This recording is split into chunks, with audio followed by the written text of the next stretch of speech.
Hello everyone, good afternoon, welcome. I don't see anybody in the chat. What's going on? How come so many of you are shy? Oh, Claudette, here you are. Thank you so much for being the first one this afternoon to use the chat. Great to know that you are there. Welcome. As we're about to start with this class to study a little bit more about the Teshuva. Remember, we started the process of learning about the Teshuva last week. This is the second part. It's also going to be a little bit of this week's parsha, which is Tavo. Hello, Phyllis Slaveman. Welcome. Great to see you. Great to see you there. And as we prepare for Rosh Hashanah, it's very important to talk about these things. And then the Thursday before Rosh Hashanah, we are going to actually study about Rosh Hashanah a little bit. We have to study about Rosh Hashanah, about all the holidays. It's a wonderful thing. It's a wonderful thing, something that I like to do every year, to talk about Rosh Hashanah a week or so before Rosh Hashanah, so we can prepare for the specific festival. Hello, Shelly Chochinov. Rocky and you were there earlier. Okay, is Rocky there? I don't see Rocky in the chat. Maybe he put something before. Maybe he typed something before I opened my chat. Could be. I don't know, but I see that people are connecting. Very nice. Well,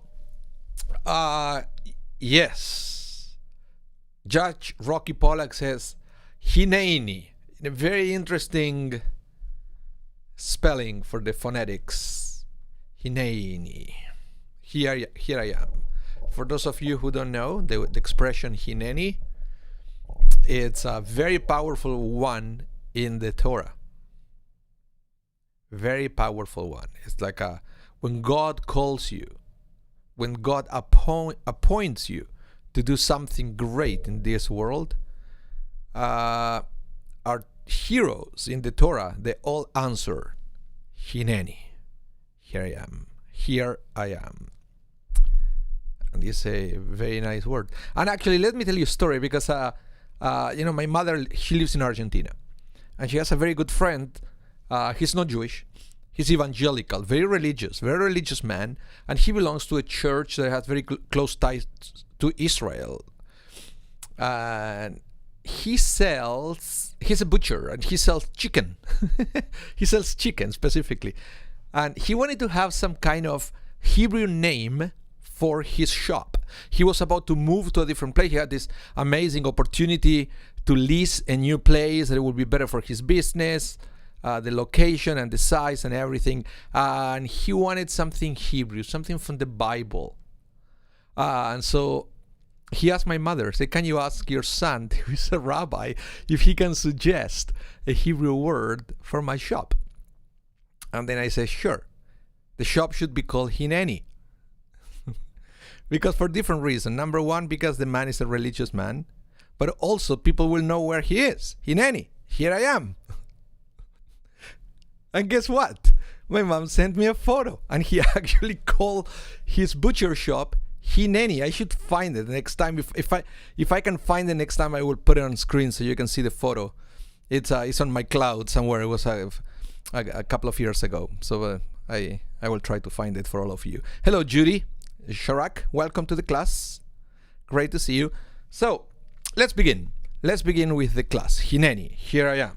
And there you are. Everybody's there. But before we do that, remember, I always invite everybody to subscribe and to hit the bell so you will be notified every time we go live or every time we upload something to our channels. We keep uploading things all the time, and we don't want you to miss anything. Don't miss a beat from Shari Zedek. Subscribe to our channels. So let me open here my PowerPoint. This is taken from this week's parsha, and I want to read for you because it's very powerful, very profound. Actually, I love this couple of verses. And the story is that I wanted to talk about this Shabbat. I wanted to make a sermon out of this, but we have a bat mitzvah. And you know what happened when we have a bat mitzvah, Shari Zedek, on a Saturday? There is no sermon. the bar bat mitzvah is the one who is going to deliver the Dvar Torah. So I said, but I really want to talk about this. My Torah class. So I can share it with you here in this forum. This couple of verses. So this is the parsha. It's called Tavo. And it's talking about the Israelites entering to the promised land. Actually, it's the instructions that Moses gave them of what to do once they enter into the land. Because remember, Moses was going to die before witnessing these episodes. He actually didn't see the Jewish people entering into the promised land, right? Shelly Chochin, if you could also give a minute Dvar during Kabbalat Shabbat. Yes, I could, but I decided to do it here. Or maybe I will do something at Dvar in the car. Who knows? I still have to record it. Maybe let's see if I have time, because we have Slichot service on Saturday. Lots of things going on. So, the Israelites come into the promised land and say what they have to do once they enter to the promised land. Remember, their lifestyle is going to change dramatically. That's something that you have to understand. Sometimes we forget all these details. Up to this point, the Israelites didn't work a day of their lives. Well, except all the old generation who already died, they were slaves in Egypt. And yeah, I guess they worked there, they were slaves. But all this new generation, they didn't work. They didn't have to do anything. They were sustained and supported by God. It's almost like God was paying alimony to them. Child support or something, because they were the children of Israel. God was paying child support. God was sending manna. Once in a while, he was sending meat. Remember this? The quail that God was sending. And everything was miraculous. In fact, they said that God was providing with the clouds of glory to protect them from the weather. So sometimes when we talk about the Sukkot, the Sukkah, sometimes we build our Sukkah in our backyards, but the rabbis understand that the Sukkah mentions in the Torah is actually a miraculous Sukkah. It's talking about the clouds of glory. There was some kind of protection that God was sending them. So this is the reality for this generation. They didn't have to work to provide for themselves. God was sending everything. Now, all of a sudden, will come a big change in lifestyle. Once they enter to the promised land, boom, that miraculous support from God, sustenance, will end. It doesn't mean that God will neglect them. It means that manna won't fall from heaven anymore. The cloud of glory is going to disappear, and they will have to start working for the sustenance. Okay. Judy said, you're coming and going for a few seconds. Is it my internet? I don't know.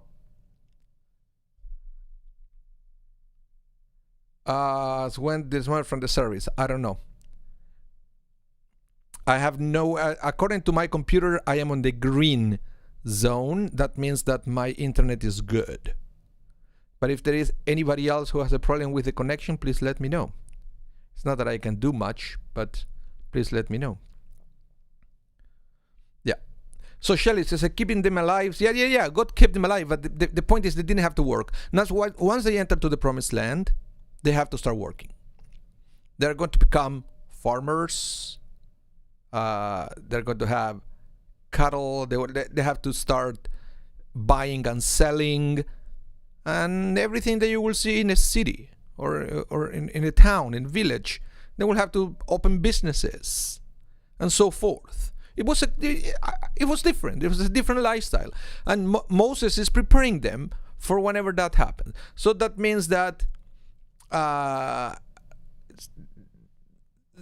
basically means that there's going to be some rich people, some poor people. The reality that we all experience in these days. It didn't exist when they were in the desert. Everything was equal for everybody. Everything was coming from God. But now they're going to have to start working the land and so forth. Okay? So this is what the Torah says. Almost at the beginning of the Parsha says, when you enter the land, actually it's at the beginning of the Parsha, when you enter the land that the Lord your God is giving you as an heritage, and you possess it and settle in it, you shall take some of every first fruit of the soil, which you harvest from the land that the Lord your God is giving you, put in a basket and go to the place where the Lord your God will choose to establish his name. Okay? Do you understand what is going on here? This is the concept of bikurim, of first fruits. Moses is saying, well, you're going to become farmers, you're going to plant, you're going to have these beautiful fruits. So as soon as you have that, what you have to do is take those fruits and bring it to the temple. They say whatever, or what. So far they have this tabernacle was portable. Once they enter to the promised land, they will be in a specific place that God is going to tell them where exactly to settle that tabernacle as a permanent basis. And you have to take it there, and you have to sacrifice or offer these fruits to God. Now, the rabbis explain that it's not only the first fruits, but also the best of the first fruits.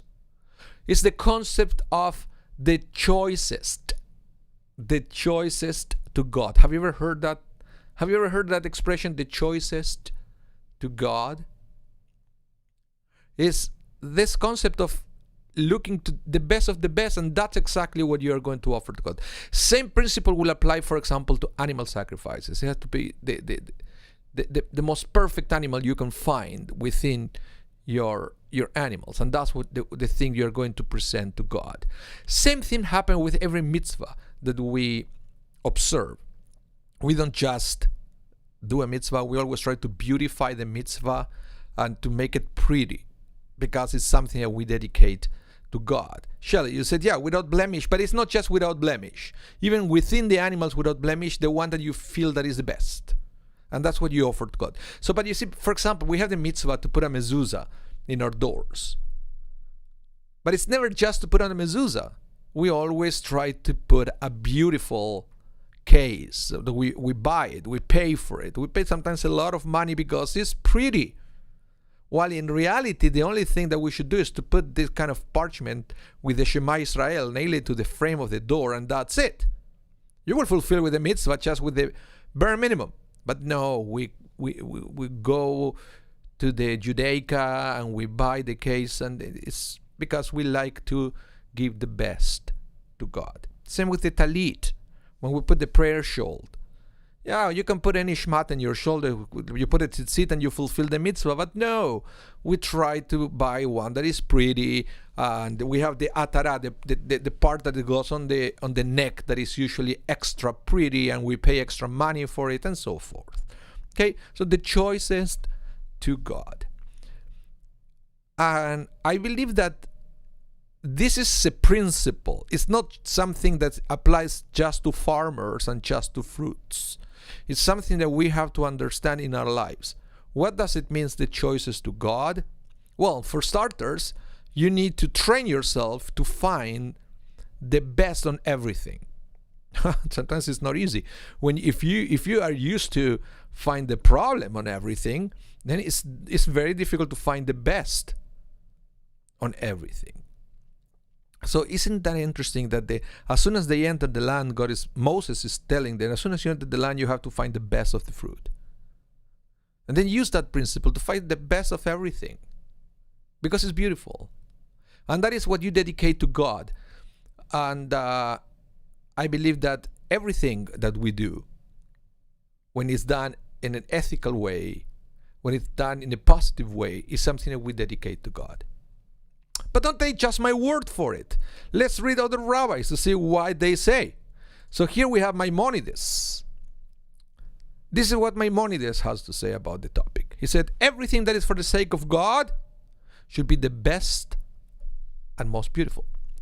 When one builds a house of prayer, a synagogue, it should be more beautiful than his own dwelling.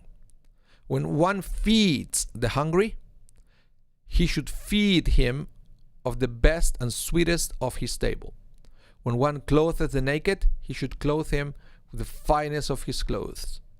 Whenever one designates something for a holy purpose, he should sanctify the finest of his possession, as it is written in Leviticus, the choicest to God. You understand the concept here? Let me know in the chat, because this is something very deep. Very deep. If we can understand that principle, it can transform our life to a different level. Hello, Andrea. Welcome. I just see your name here. Shelly Chochinov, you say, for example, let me showcase it here. It's a dressing up for Shabbat and Yom Tov. Yes, that's a perfect example. That's a perfect example, to have special clothes for the festivals. You don't really have to, but we do it because we are honoring God by doing that. Yeah. Good example. Good example. Now, continuing with this line of thought, I would like to present to you a comment made by the Lubavitcher Rebbe. Remember? Rabbi Schneerson, the last Lubavitch Rebbe. After him, there was no Rebbe, no anymore, no head of Chabad anymore. This is a very interesting thing. Yeah. Rocky Pollack, what do you say here? It said, by going overboard should be guarded against. Yeah, technically yes. Yeah, but it's I guess you're talking, for example, when you have to give tzedakah or give something to other people, at the same time you have to protect yourself. You're not supposed to give everything away. And you shouldn't put yourself in a risk to be in a position where then eventually you will need help from others because of all you gave. But if you can, you should always give the best away. It's all about you do what you can. You do what you can. And within your means, you do the best. Let's put it that way. So, let me read for you what the Lubavitcher Rebbe has to say. He says, the rule, the choices to God, applies in all areas of life. How so? So if the school day must include both sacred and secular studies, the former should be scheduled for the morning hours, when the mind is at its freshest and most receptive. If one's talents are to be divided between two occupations, one whose primary function is to pay the bills, and the second which benefits his fellow man, he should devote his keenest abilities to the latter. If devoting the first ripened fruits of his life to God, in devoting the first ripened fruits of his life to God, a person, in effect, is saying, here lies the focus of my existence. Quantitatively, this may represent but a small part of what I am and have, but the purpose of everything else I do and possess is to enable this percentile of spirit to rise above my matter-clogged life.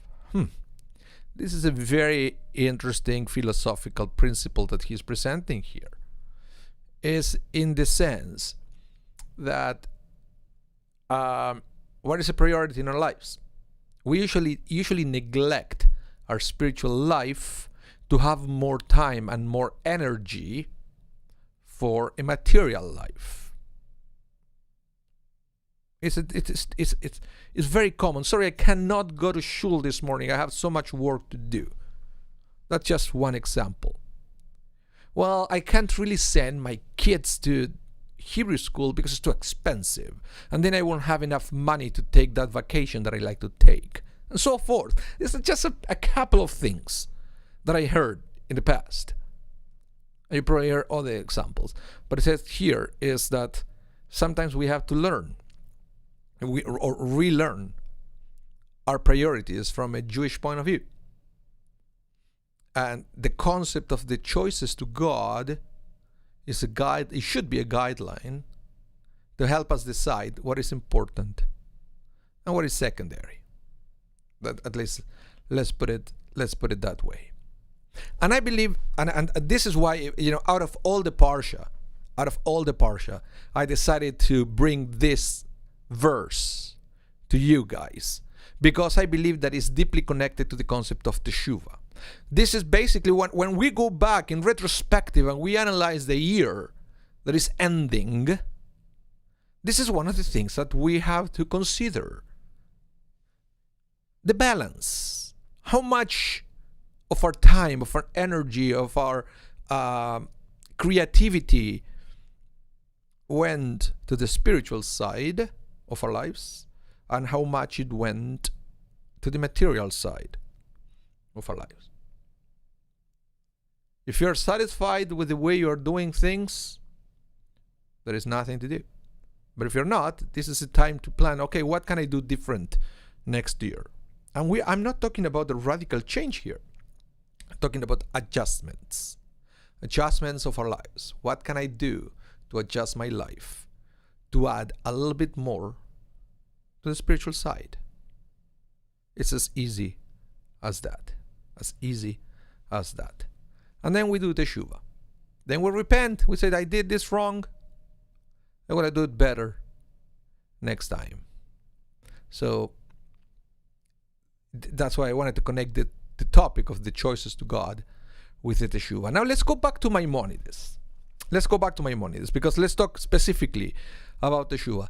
Maimonides brings two different kinds of teshuva, of this repentance, of returning to God.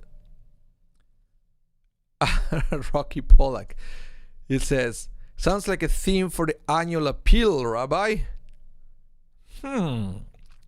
Maybe. If you can expand a little bit more on that, maybe take a little bit of your advice here. Give me some ideas of how to do it. I will happily take it. I'm still writing the sermons for the High Holidays. Actually, I have only one. I still have to think another 3. Yep.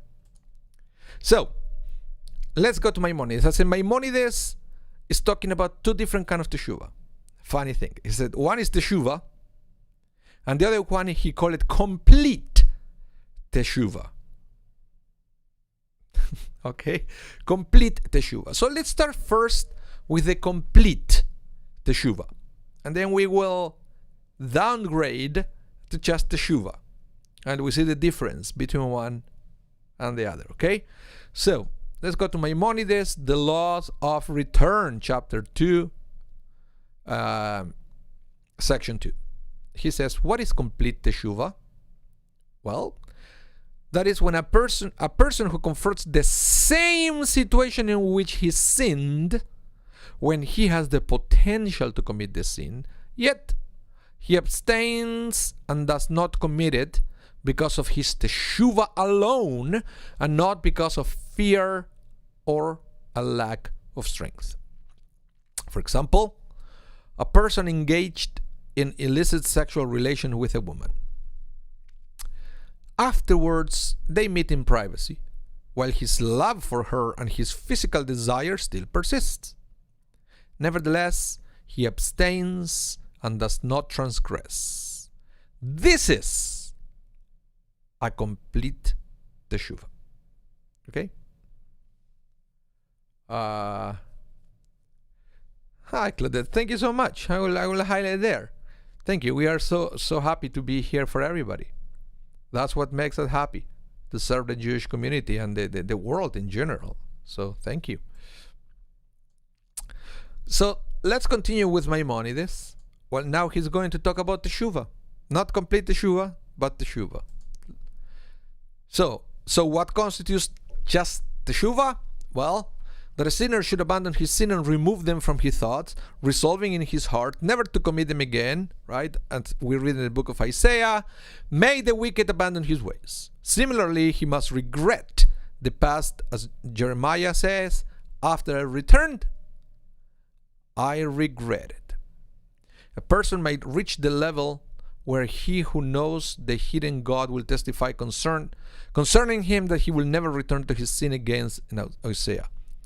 We will no longer say to the work of our hands, you are our gods. He must verbally confess and states these matters with which he resolved in his heart. So, this is the thing. You do this, right? When you repent and do your best, you change. Sometimes even you make reparations of what you did wrong. You did teshuva. But you still never have to face the same challenge again. So did you change or not? We don't know. We don't know because you're not you're not in the same situation. Let's go back to for example, when Maimonides is talking about complete teshuva, when he says about this man who has the desires for this woman. So if they meet again, but the guy now is in his 90s, so nothing could happen because it's in his 90s or even older. I don't know.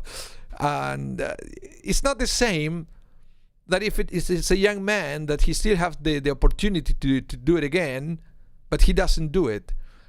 In one case, he refrains because he doesn't want to do it because of his teshuva. In the second case, it's because he's not young anymore, so he doesn't have what it takes to sin with this woman anymore. You know the difference? So, and it could happen with many different things that we do wrong, we repent, but then we are never in the same situation. Or if we are in the same situation, the circumstances are different. So even if we want to sin, we can't anymore. Like let's say that you cheated with money. You con people or whatever, but then you're in the same situation, but this time you don't have you don't have the money to open that shady business or whatever, so you can't really do it again. So you can never achieve the level of complete teshuva. You may, but nevertheless, what Maimonides is saying is the desire of changing, and even if you didn't do it because circumstances, is still teshuva. It's still teshuva, but it's not the highest level. So what is in practical terms, what's the difference? Well, for us, for you and me, nothing. The only difference is in between you and God. God considers you in a different category. What does it mean? We don't know. But Maimonides said, don't fool yourself. There are two different levels. But then you may argue, well, why?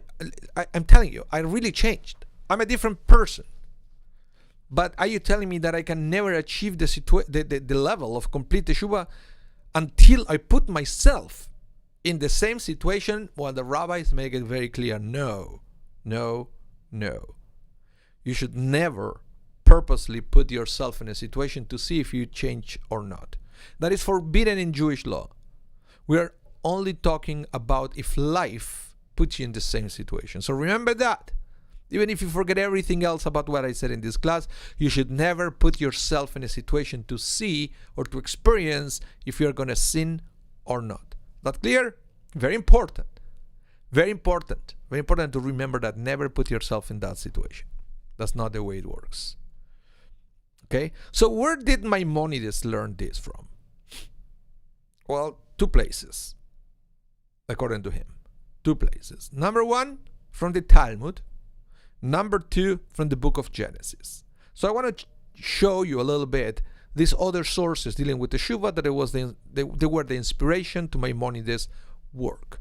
Number one, in the Talmud, Masechet Yoma, page 86b, it says there, what is teshuva? So Rabbi Yehuda said, where an opportunity for sin, the sin he had committed in the past, comes in his way, and he withdrew from it. Okay? So basically Maimonides is quoting that, except that he expands to the concept of complete teshuva. So let me read a little comment here about the Talmud, about this passage from the Talmud that I just read, written by Rabbi Enoch Zandel ben Yosef. He says, the Gemara does not mean that a person should put himself into a situation where he will be tempted to sin. Remember what I said? Rather, the intent is that his repentance should be so sincere that if the opportunity to sin would arise again, he will not succumb. Is that clear? Very good. Very good. So this is source number one that inspired Maimonides.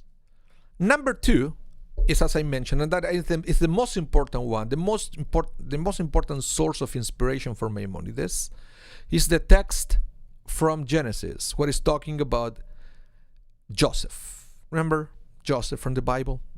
There is even a musical about him, composed by Andrew Lloyd Webber. Beautiful music. And then this is what's going on here. Remember that Joseph was sold by his brothers because they were jealous of him. They sold Joseph to the Ishmaelites. The Ishmaelites sold him to Egypt.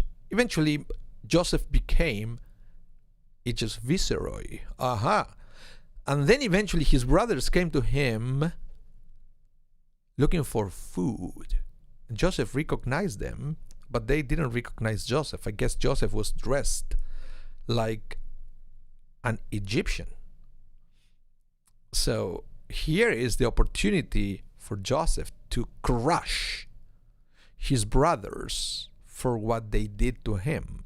Is that what Joseph did? No, sir. This is what happened. Let me give you context before I read the story.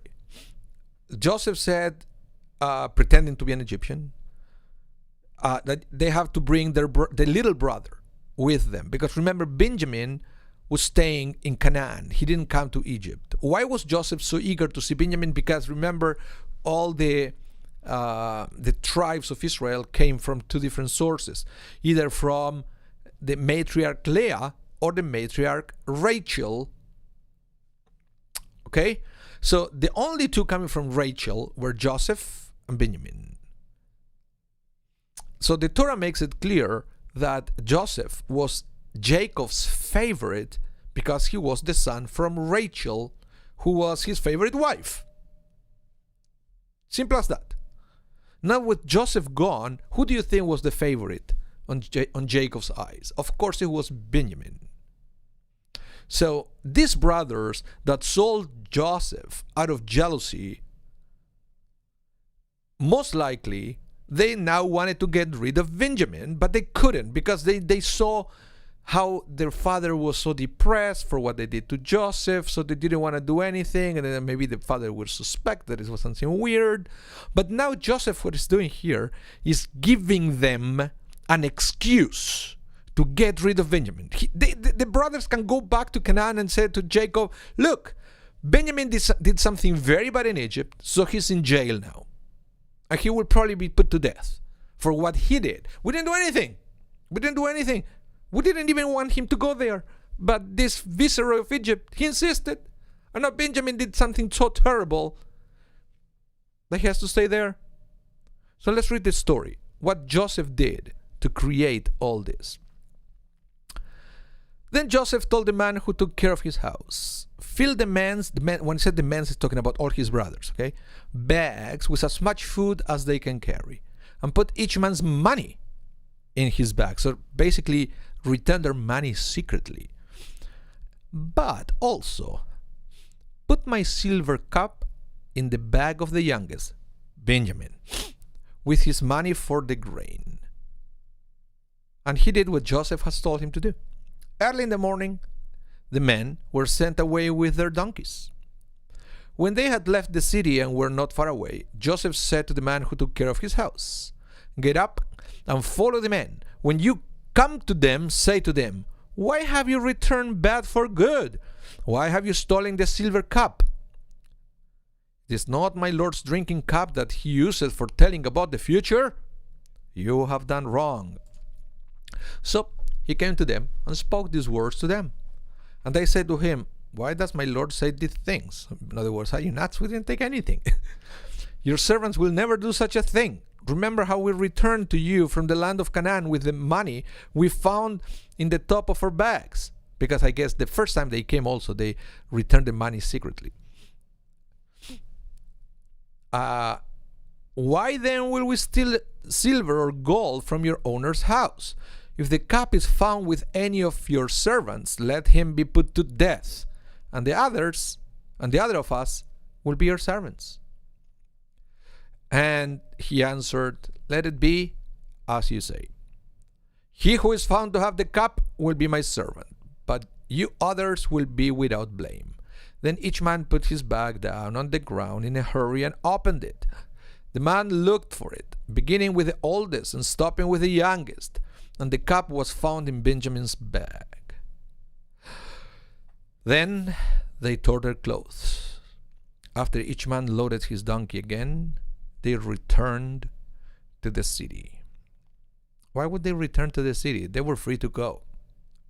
The only thing that would happen there is Benjamin will go back to Egypt, be sent to jail, and the others could go back to Canaan. But no, the brothers came back, and they were ready to fight with their lives, to put their lives in danger, to save their little brother. So the question for all of you is, did they change? Of course they changed. So now we understand, and this is what Maimonides understands. Now Maimonides understand that Joseph created all this scheme that seems so crazy with a cup. Why would he do that? In fact, this confuses too many readers of the Bible. Why is it this guy will do this crazy thing, this evil thing? Well, the rabbi said nothing evil about here. This is Joseph helping his brother to become or to complete the teshuvah. Remember the difference between teshuvah and complete teshuvah. He wanted to be sure that it was a complete teshuvah for their own sake. So it's not that they put themselves in the situation. Joseph helped them to reach that level. And that's why Maimonides understands that there are two different levels. One is simple teshuvah, the other one is complete teshuvah, and he also will say that not everybody will have a Joseph on their lives, putting you in a situation where you have the chance to prove if you change or not. Some people will have it, some people won't. If you do, you better pass the test. If you don't, lucky you, don't put yourself in that situation unless Joseph shows up. That's the rule. Yeah. Claudette, you say, yes, they changed and did teshuvah for what they did to Joseph. Yes. Although they never really asked for forgiveness and they never offer a full apology, but maybe this is a different kind of thing. So the rabbi said that they didn't really complete the steps of teshuvah because they lack that things. Maybe they did it in a different time and we don't read about that. We also don't read about the brothers asking God for forgiveness for what they did. So it's kind of strange that there are a few steps that they are missing here. So, but going back to Maimonides now is going to detail for all of us what we have to do exactly if we want to complete our process of teshuvah. And this is what he says. You have 4 things you have to do. Number 1, leaving the sin. Okay, if you're going to teshuvah, you better stop doing what you're doing wrong, right? Said, leaving the sin consists in stopping the commission of the sinful act. One cannot do teshuvah if one continues to do the sin, even if he or she were to perform the next 3 steps perfectly. So number 1, stop doing it. Okay? Stop doing it. Number 2, regret. Regret consists in sincerely regretting one's wrong action. One must be genuinely ashamed and embarrassed over one's sins. So basically, you have to feel it in your guts, in your kishkas, that you did something wrong. If you don't have that feeling, chances are you will do it again. You have to truly believe with every bone of your body that what you did was wrong. And you can do better. Just like that. Just like that. Next, confession before God. Very important step. Confession before God consists in an oral confession spoken out loud in which one formulates in words the commitments and attitudes one has reached in his or her heart. One should say something like this. I have sinned, I have done such and such, I deeply regret my actions, and I declare before God, who knows my innermost thoughts, that I will never do this sin again. Okay? Because of course God knows everything, right? And we talk about this many times, how important the voice is in Judaism. Thought can take you that far, but then you have to say it. Say it out loud. So you have to have this conversation with God. Where do you have this conversation with God? Wherever you want. Wherever you want. You don't have to do it in a synagogue. In fact, I will say you should not do it in a synagogue in front of other people. There should be something between you and God. Find a quiet place and have this conversation with God. You don't have to yell. It could be a whisper. But you have to say it. You have to say it. I don't know. Go to the river. Go to the woods. Somewhere where you can have this conversation with God. But you see that first you have to know what is you're going to regret. So that's why the process of teshuvah is not a moment. It's a process. You can't have instantly. Even though we like instant, right? I think it's a problem of our society. We like instant. Everything has to be instant. We like, fast food, instant coffee, like instant internet. We'll pay extra money so we can download something a second faster. Because we like that. But teshuvah doesn't work like that. It's a process. It's a process. But eventually you have to have this painful conversation with God. And number 4, acceptance for the future. Acceptance for the future consists in resolving in one heart never to commit the sin ever again. Okay, you talk to God, you have that painful conversation, and then after that, then you talk to yourself and say, never going to do it again. So it's not really clear if Joseph's brother went through these 4 steps. And then if that didn't happen, then it was still a blemish on the generation for unatoned sins. Which, by the way, is a very complex theological problem, theological dilemma here.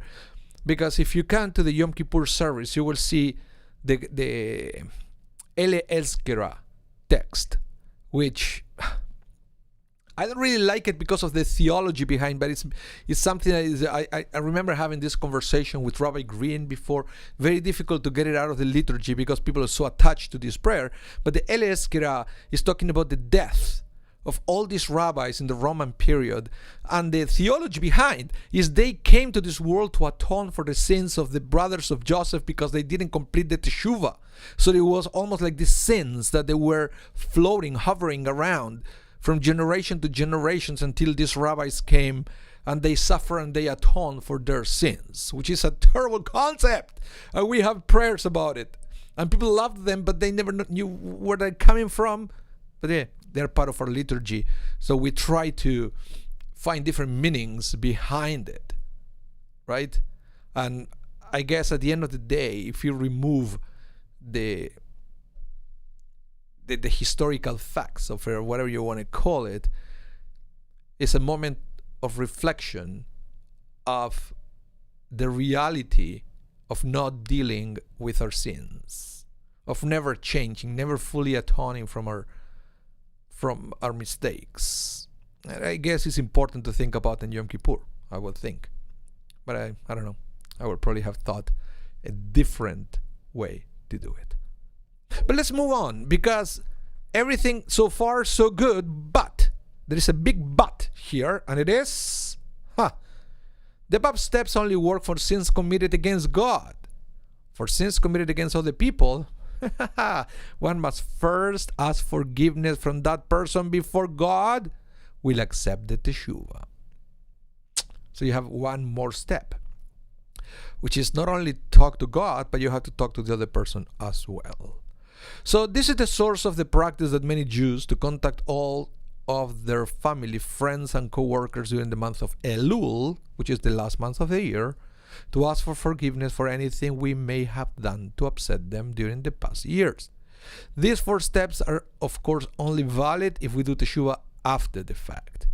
One cannot say in advance, I can do this sin, then I will do teshuvah and God will forgive me, of course. Okay, that's an easier one. That's an easier one. But the point number 1 here is very important. Very important for us to realize, right? That, if we do something to another person, the other person has to say, yeah, I forgive you. before God can forgive you. But then the rabbi said, yes, you have to do your best to try to appease the other person, and you have to do such attempt 3 times. And then if the other person insists, after you really try, and you presented a way of reconciliation and nothing happened, then the sin gets transferred to the other person who does not want to accept your apology, so forth. That's why the best way to begin with as a Jew is first for you to develop that mindset of being able to forgive somebody else before you get upset because somebody else didn't forgive you. Okay? Maybe we should start with that, forgiving other people. In fact, it's very common that there are records of prayers of famous rabbis from the past that I guess they put it on written, sometimes as a letter, sometimes part of the book, the kind of prayer that they will say every night before they go to bed. And many rabbis added in their prayers that they forgave everybody who did something to them. So they will go to bed every night with that peace of mind that they forgave everybody. It's a beautiful thing to do. The most famous of that was the Arizal, a great Kabbalist, who used to forgive everybody before he will go to bed. I'm pretty sure he will have a great night's sleep after you do something like that. When you go to bed without any kind of hatred, any kind of jealousy, or it's amazing. It's amazing to reach that mindset, if you ask me. Yeah. So,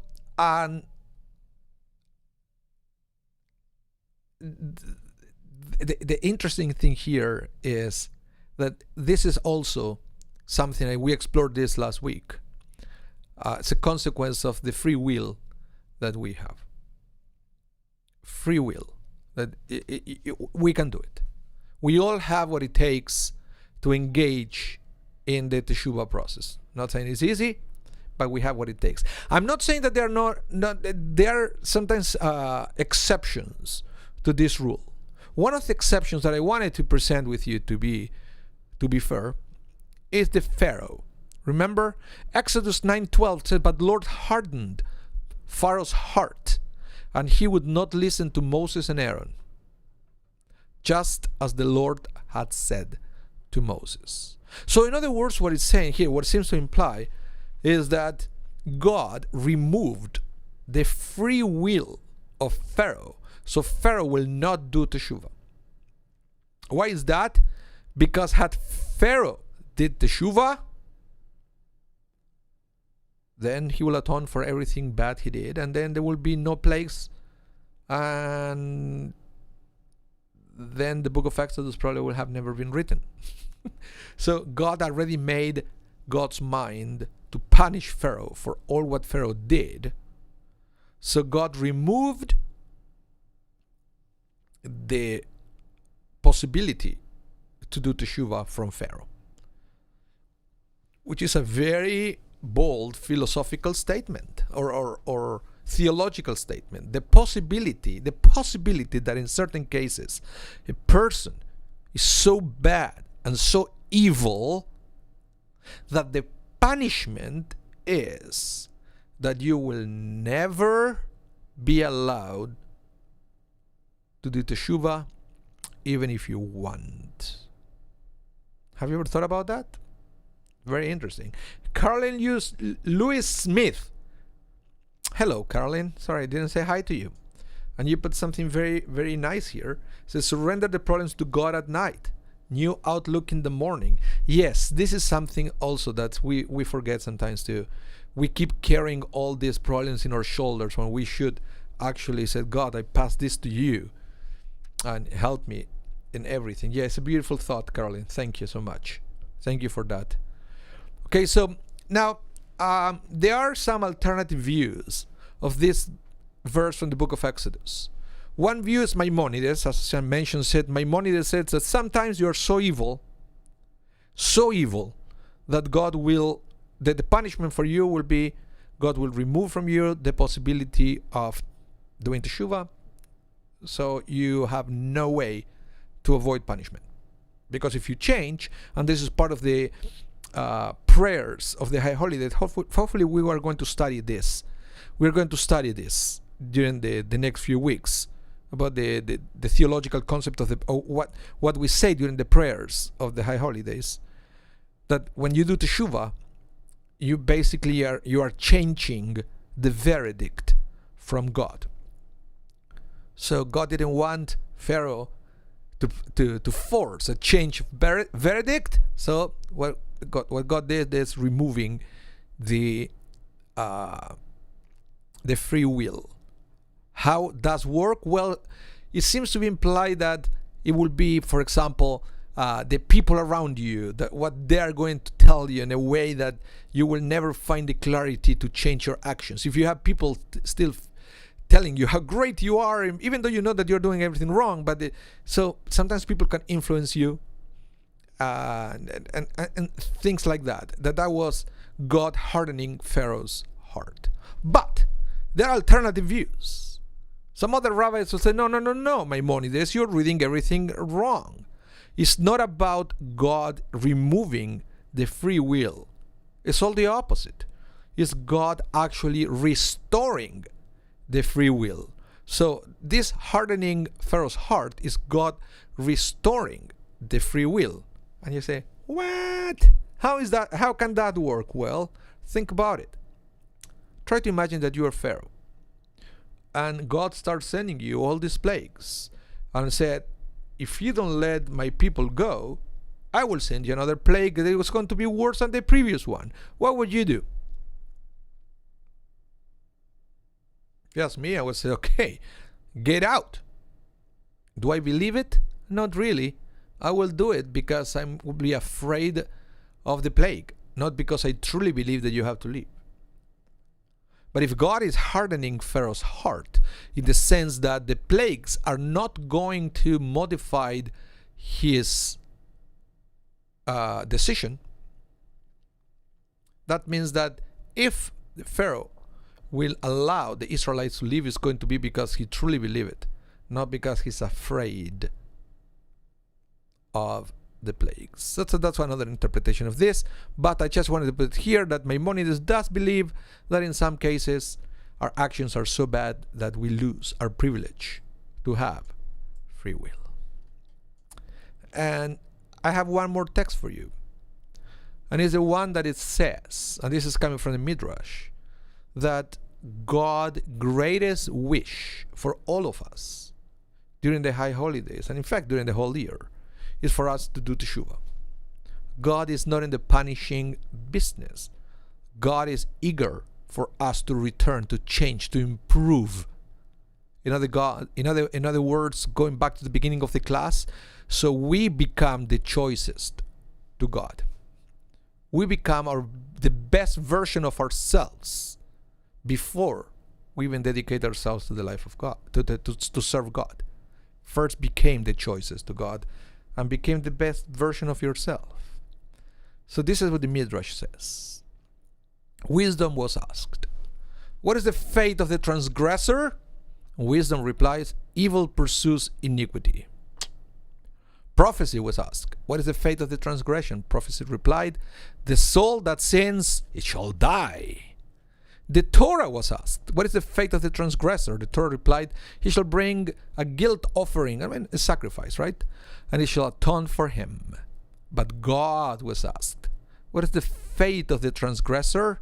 God replied, he shall do teshuvah, and it shall atone for him. So, this is a class about teshuvah, and hopefully I made a case for all of us to try to improve something in our lives. So we will start the new year 5782 in a better shape, with something better, so we could be a step closer to be the best version of ourselves. And as I say, teshuvah is a process, lifelong process, because you can't just change in a second. It takes a whole life to improve, to be better. So thank you so much to everyone. I'll bring myself back here. Remember, subscribe to our channel, hit that bell so you will be notified every time we go live and every time we upload something to our channels. And remember, this Saturday, 8 p.m., don't miss it. You don't want to miss it. The healing service combined with the Slichot service, where we are going to have not only the traditional Slichot prayers, but also prayers for healing. And we would really like you to be part of this so we can all pray for healing for everybody, healing for the world, and so we can all start a strong year, 5782, because we believe that the new year is going to be way better than the old one. I truly believe that. So don't miss that one Saturday, 8 p.m. Thank you everyone for being here, and hope to see you soon. Bye everyone. Have a wonderful day.